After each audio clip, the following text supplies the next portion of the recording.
స్వాగతం పలుకుతూ నాతో పాటు ఈ పత్రికా విలేకరుల సమావేశంలో పిసిసి ప్రధాన కార్యదర్శి అచ్యుత రమేష్ బాబు గారు, ఎస్సీ విభాగం హైదరాబాద్ అధ్యక్షులు సుధీష్ గారు, ఆదిలాబాద్ జిల్లా అధ్యక్షులు చంద్రయ్య గారితో పాటు ఈ ప్రెస్ మీట్ పెట్టడం జరిగింది. అయితే వాస్తవానికి తెలంగాణ రాష్ట్రంలో మాదిగలు వాళ్ళ అస్తిత్వాన్ని కాపాడటానికి ముఖ్యమంత్రి రేవంత్ రెడ్డి గారు తీసుకున్న నిర్ణయం వర్గీకరణ. ఎన్ని ఇబ్బందులు వచ్చినా, సోదరులతో ఇబ్బంది వచ్చినా, రాజకీయంగా ఒత్తిడిలు వచ్చినా ముఖ్యమంత్రి గారు తల వంచకుండా ఈ ఉద్యమానికి కీలక పాత్ర పోషించిన వ్యక్తిగా గతంలో కేసీఆర్ గారి ప్రభుత్వంలో రిజర్వేషన్లు ఏబిసిడి వర్గీకరణ ఉండాలని ఆనాడు ఎమ్మెల్యేలుగా ఉన్న రేవంత్ రెడ్డి గారు, సండ్ర వెంకటవీరయ్య గారు, సంపత్ గారిని అసెంబ్లీలో నుంచి బయటికి గెంటేసినా, వాళ్ళని సస్పెండ్ చేసినా, లేదు రిజర్వేషన్ ఉండాలి తప్పకుండా ఏబిసిడి వర్గీకరణ కావాలని నిల్చున్న నాయకులలో ఆనాడు రేవంత్ రెడ్డి గారు ముందడుగులో నిల్చున్నారు. ముఖ్యమంత్రి అయిన తర్వాత అది చేసి చూపించినారు. బాధ కలుగుతుందా అంటే, మాదిగలు అంటేనే వాస్తవానికి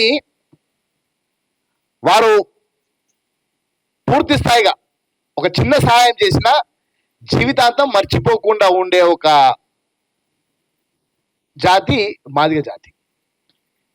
మరి 3 దశాబ్దాల పోరాటం అని చెప్పుకునే మందకృష్ణ మాదిగ గారు వారి ఉద్యమము ఈరోజు కాంగ్రెస్ ప్రభుత్వం నెరవేర్చిన తర్వాత వారు తిన్న కంచంలోనే ఉమ్మేస్తారన్న ఆలోచన అయితే మాకు లేకుండే. వారు సంతోషిస్తారు, కనీసం స్వాగతిస్తారని మేము అనుకున్నాం. వాస్తవానికి ఇది ఎంఆర్పిఎస్ మొదలుపెట్టిన ఉద్యమం కాదు. 1965లో ఇది లోకూర్ కమిషన్ రిపోర్ట్. ఇది లోకూర్ కమిషన్ 1965లోనే వర్గీకరణ జరగాలి అని చెప్పి లోకూర్ కమిషన్ ఇచ్చిన report 1965. Union government that much inequality in reservation distribution Lokur commission వేసింది. దాని తర్వాత అంటే 60 సంవత్సరాల క్రితం విషయం చెప్పిన నేను. దాదాపు 1975 పంజాబ్ రాష్ట్రంలో షెడ్యూల్ క్లాస్ క్లాసిఫికేషన్ సంబంధించి ఆ రోజు వచ్చిన అపెండిక్స్ ఇది. ఏది 1975. దాని తర్వాత 1990 హర్యానా క్లాసిఫికేషన్, ఇది డాక్యుమెంట్. దాని తర్వాత హర్యానా క్లాసిఫికేషన్.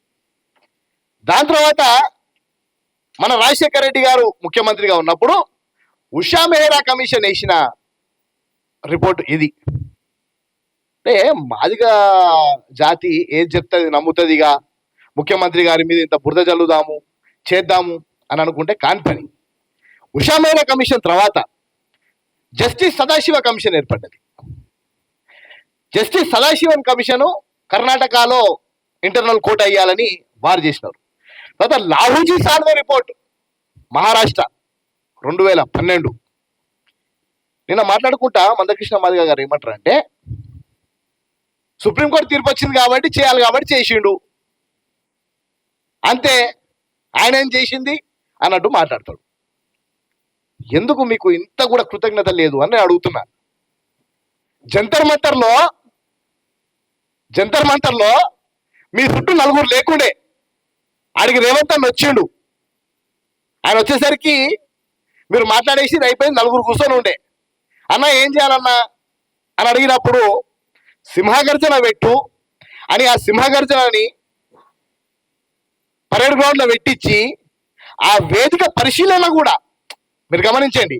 ఆ వేదిక పరిశీలన కూడా రేపు సింహగర్జన అన్నప్పుడు ఆ ముందు రోజు రేవంత్ రెడ్డి గారు వేదిక దగ్గరికి వెళ్ళి వేదిక పరిశీలించి దానికి అయిన ప్రతి ఒక్క రూపాయి ఖర్చు పెట్టింది రేవంత్ రెడ్డి. ఈ విషయం నిజం కాదా మందకృష్ణ మాదిగ గారు మనసు మీద చేసుకొని చెప్పాలి. వారిని గౌరవిస్తాం.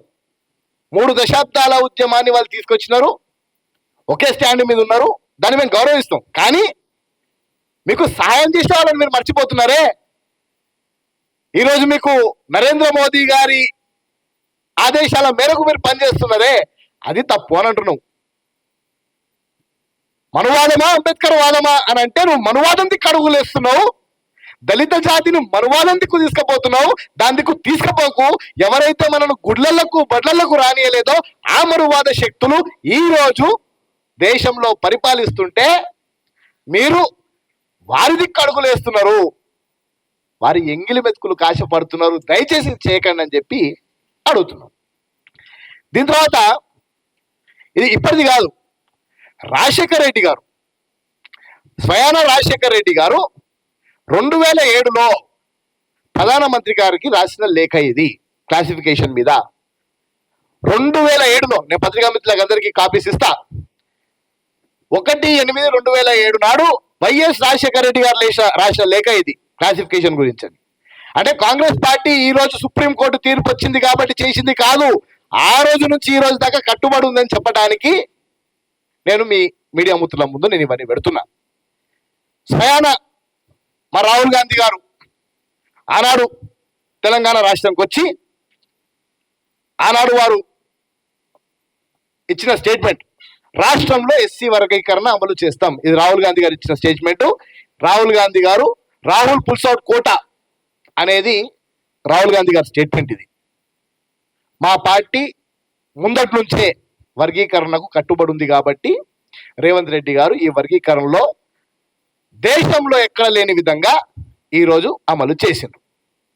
మరి మీరేమంటారు?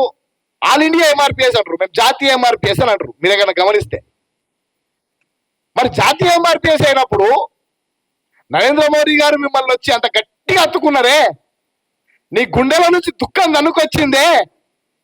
మరి నరేంద్ర మోడీ గారి దగ్గరికి పోయి ఉత్తరప్రదేశ్లో ఎందుకు జరగలేదు, బీజేపీ పాలిత ప్రాంతాలలో ఎందుకు జరగలేదు, ఆడ కూడా నా మాదిగ జాతి ఉందే, నేను మాదిగ జాతికి జాతీయ అధ్యక్షున్నే, మరి అక్కడ చేయాలి అని ఎందుకు మీరు అడగలేకపోతున్నారు? సుప్రీంకోర్టు తీర్పు వాళ్ళకి వర్తించదు, ఓన్లీ రేవంత్ రెడ్డికి వర్తిస్తుంది, కాంగ్రెస్ పార్టీ ఉన్న రాష్ట్రాలకు వర్తిస్తుంది. ఇక నిన్న మాట్లాడుకుంటూ ముఖ్యమంత్రి గారి మీద ఇంకొన్ని వ్యాఖ్యలు కూడా చేశారు. దాన్ని కూడా నేను మీడియా పరంగా కుండబద్దలు కొట్టడానికి నేను ఈరోజు ప్రెస్ మీట్ పెట్టిన. కర్ల రాజేష్ విషయంలో కోదాడలో జరిగిన లాకప్ డెత్కి సంబంధించి ఎన్నో అనుమానాలు, ఎన్నో విషయాలలో వీళ్ళు ఉద్యమం తీసుకున్నారు. తప్పకుండా ఏ కుటుంబానికి అన్యాయం జరిగినా కాంగ్రెస్ పార్టీ ముందడుగులో ఉంటుంది, ఎటువంటిది కూడా దానిలో వెనకడిగేసేది లేదు. వాస్తవానికి గత ప్రభుత్వంలో ఓ శీలం రంగయ్య లాకప్ డెత్ జరిగినా, మరియమ్మ లాకప్ డెత్ జరిగినా, కొప్పల్లో ప్రీతిఘటన జరిగినా, వనపర్తిలో లావణ్య ఘటన జరిగినా, మా గజ్వేల్లో బ్యాగర్ నరసింహుల ఘటన జరిగినా, నేరెళ్లలో బాధితుల ఘటన జరిగినా, మంత్రిలో మధుకర జరిగినా, ప్రతి ఒక్క దాంట్లో ఆ రోజు ఎస్సీసీఎల్ అధ్యక్షుడిగా నేను ముందట ఉన్నా, పోరాడినా. ప్రభుత్వం వచ్చిన తర్వాత కూడా షాద్నగర్ లో మహిళ మీద దాడి చేస్తే సీఎం గారు డావోస్ లో ఉంటే సీఎం గారికి ఫోన్ చేస్తే డావోస్ నుంచి డీజీపీ గారికి ఫోన్ చేసి ఇమీడియట్ గా అక్కడ ఒక సిఐని సస్పెండ్ చేసిన ఘటన మనము ప్రభుత్వం వచ్చిన తర్వాత చూసినాం. వాస్తవానికి జరిగింది ఏంది? గత ప్రభుత్వము సీఎం రిలీఫ్ ఫండ్ పేరు మీద అడ్డగోలిగా కోట్ల రూపాయల కుంభకోణం చేసింది. దాన్ని కాంగ్రెస్ పార్టీ ప్రభుత్వంలోకి వచ్చిన తర్వాత రెడ్ హ్యాండెడ్ గా పట్టుకున్నాం. వీళ్ళు ఏం చేస్తారంటే చెక్ ఒకరి పేరు మీద వస్తుంది, ఆ చెక్ తీసుకెళ్లి ఇంకోరు అకౌంట్లు వేస్తారు, డ్రా చేస్తారు.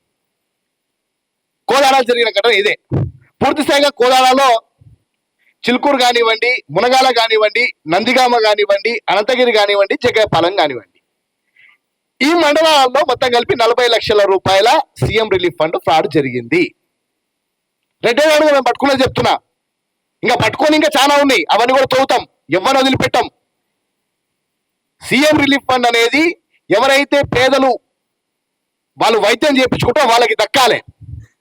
వాస్తవానికి చెక్కు వచ్చింది, కొల్లు రాజేష్ పేరు మీద చెక్కు వచ్చింది. కానీ కె రాజేష్ అని వచ్చింది చెక్కు. దాన్ని వీళ్ళు ఏం చేశారు? కర్ల రాజేష్కి అకౌంట్ ఉంటే ఆ కె రాజేష్ అనే పేరు మీద వచ్చిన చెక్ని, కొల్లు రాజేష్కి వచ్చిన చెక్కుని కర్ల రాజేష్ అకౌంట్ లేచి డ్రా చేసుకున్నారు. ఎవరు? ఈ దోపిడి దొంగల ముఠ, టిఆర్ఎస్ పార్టీ ముఠ. పూర్తి స్థాయిగా నేను చెప్పేది,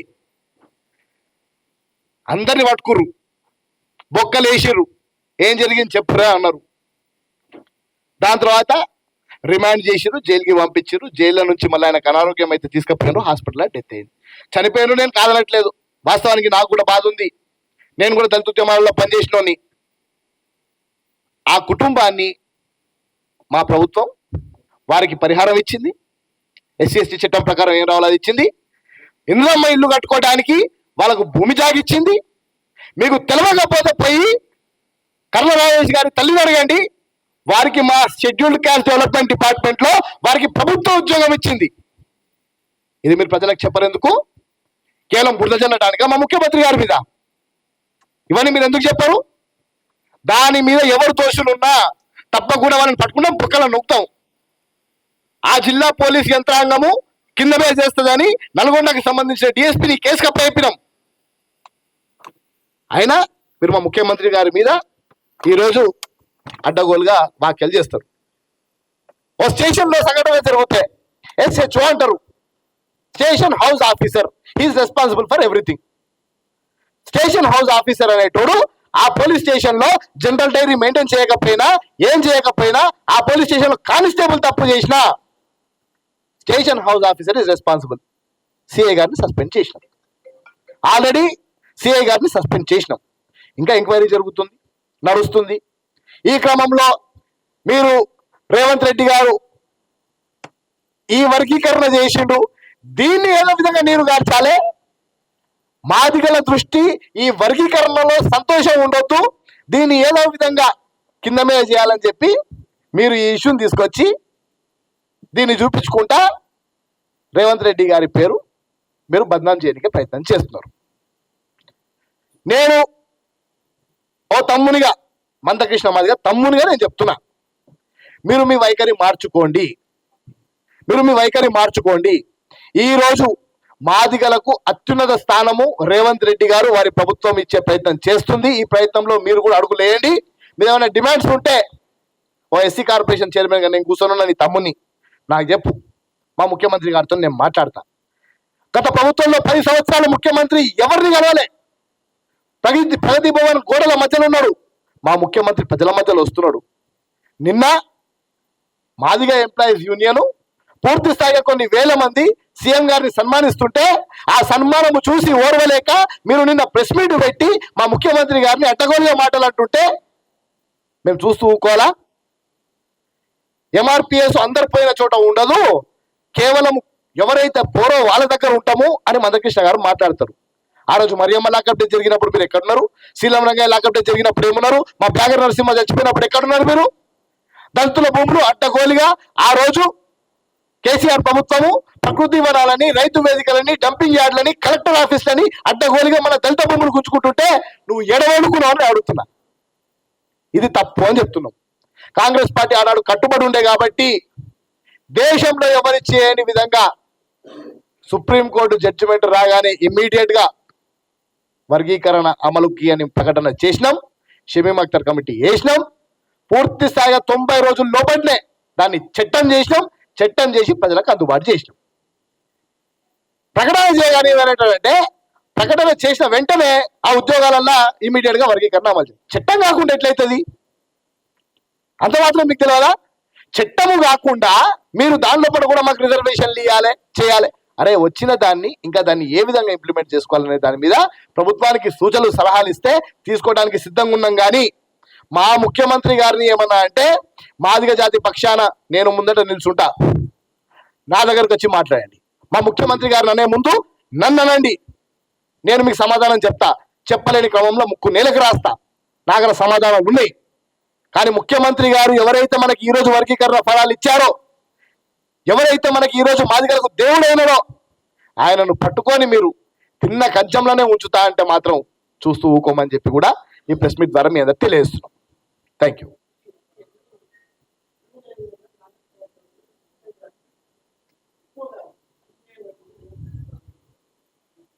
అంటే దేనికి అంచనా వేయబడ్డది అనేది ఆలోచించాలి. ఈరోజు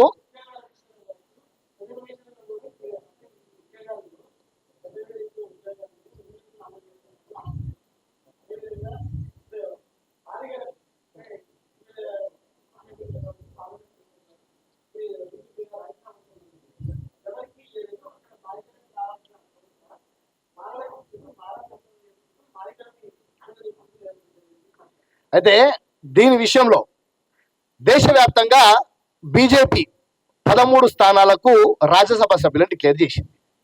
అందులో 2 దళితులకు ఇచ్చారు. కాంగ్రెస్ పార్టీ దేశవ్యాప్తంగా 5 మంది రాజ్యసభ స్థానాలు ఇచ్చింది. 5 మందిలో 2 దళితులకు ఇచ్చారు. 5లో 2 దళితులకు ఇచ్చారు. తమిళనాడు నుంచి క్రిస్టఫర్ తిలక్ ఇచ్చారు. మేము హర్యానా నుంచి మా బాబులాల్ సాంక్లే కాదు ఇంకొక నాయకుడికి మేము కరంవీర్ బౌద్ గారికి ఇచ్చినాం. మాది జాతీయ పార్టీ. జాతీయ స్థాయిలో 5లో 2 ఇచ్చినాము. మీరు సపోర్ట్ చేసే మీ మనువాద పార్టీ 13లో 2 ఇచ్చిన. 2 కూడా బీజేపీ కాదు. మళ్ళా అందులో ఒకటి రామ్దాస్ అథవాలే, ఆయన రిపబ్లికన్ పార్టీ. అంటే బీజేపీ ఇచ్చింది ఒకటే. అది మీరు అడగరు. సరే, తెలంగాణ రాష్ట్రానికి వద్దాం. తెలంగాణ రాష్ట్రంలో మాదిగలకు కానీ దళిత జాతికి కానీ రేవంత్ రెడ్డి గారు ఏం చేయట్లేదు. ఈ రోజు డైట్ ఛార్జీలు మెస్ ఛార్జీలు పెంచింది రేవంత్ రెడ్డి గారు. ఆ డైట్ ఛార్జీలు మెస్ ఛార్జీలు కావాల్సిన హాస్టల్ పిల్లలు ఉండేది 90% మా దళితులే. ఈ రోజు ఇంటిగ్రేటెడ్ స్కూల్స్ తీసుకొచ్చి గురుకులాలంటే దానికి కులం లేదు. ఎస్సీ ఎస్టీ బీసీ మైనారిటీ ఒక దగ్గరనే చదువుకోవాలని ప్రతి ఒక్క నియోజకవర్గంలో ఇంటిగ్రేటెడ్ స్కూల్స్ ఏర్పాటు చేస్తుంటారు రేవంత్ రెడ్డి గారు. అది మా దళిత జాతి గురించే. ఈ రోజు హాస్టల్ ఆధునీకరణ చేస్తున్నాడు. అది మా దళిత జాతి గురించే. ఈ రోజు స్పోర్ట్స్ యూనివర్సిటీ పెట్టిండు. ఈ రోజు ఆ స్పోర్ట్స్ యూనివర్సిటీలో మా దళిత జాతి నాయకులు ఎంతో మంది క్రీడాకారులు ముందరికి వస్తున్నారు. ప్రతి ఒక్క దాంట్లో ఈ రోజు రేవంత్ రెడ్డి గారు ముందడుగేసి దళిత జాతిని పైకి తీసుకొద్దామన్న ప్రయత్నం చేస్తుంటే, ఓ ప్రీతంని, ఒక రాజయ్య గారిని అటు ఫైనాన్స్ కమిషన్ కి చైర్మన్ చేసిండ్రు. ఆ విధంగా చూసుకుంటా పోతే ఈ రోజు రాజకీయ అవకాశాలలో కూడా ఎంతో మంది దళితులను తీసుకొచ్చి ముద్ర పెట్టినారు. ఎన్నడూ లేని విధంగా క్యాబినెట్ లో ఈ రోజు మాకు ప్రాతినిధ్యం 5 మంది ఉన్నారు. స్పీకర్ మా వాళ్ళే, మంత్రులలో ఆరోగ్య శాఖ మంత్రి మా వాళ్ళే, మైన్స్ శాఖ మంత్రి మా వాళ్ళే, సోషల్ జస్టిస్ మా వాళ్ళే. ఇలా అన్ని చోట్ల దళితులే ఉన్నారు కదా, ఇంకెందుకు ఏడుస్తున్నారా అంటున్నా. దీని మీద రాజకీయం చేయడం మానేసి దయచేసి ముఖ్యమంత్రి గారికి కృతజ్ఞతగా ఉండాలి. ఇంతవరకు మందకృష్ణ మాదిగ గారి నోట్ల నుంచి థ్యాంక్ యూ సీఎం అని రాలే. అరే, చిన్న చాక్లెట్ ఇస్తే థ్యాంక్ యూ చెప్తారు చిన్న పిల్లలు. చిన్న చాక్లెట్ ఇస్తే ఇంత పెద్ద 30 సంవత్సరాల పోరాటమే, జైలుకి పోయేసి వచ్చినవే, ఒక్క థ్యాంక్ యూ నీ నోట్ల నుంచి రావట్లేదు అని అంటే దాన్ని ఆత్మపరిశీలన చేసుకోవాలని కోరుతున్నాం. Thank you.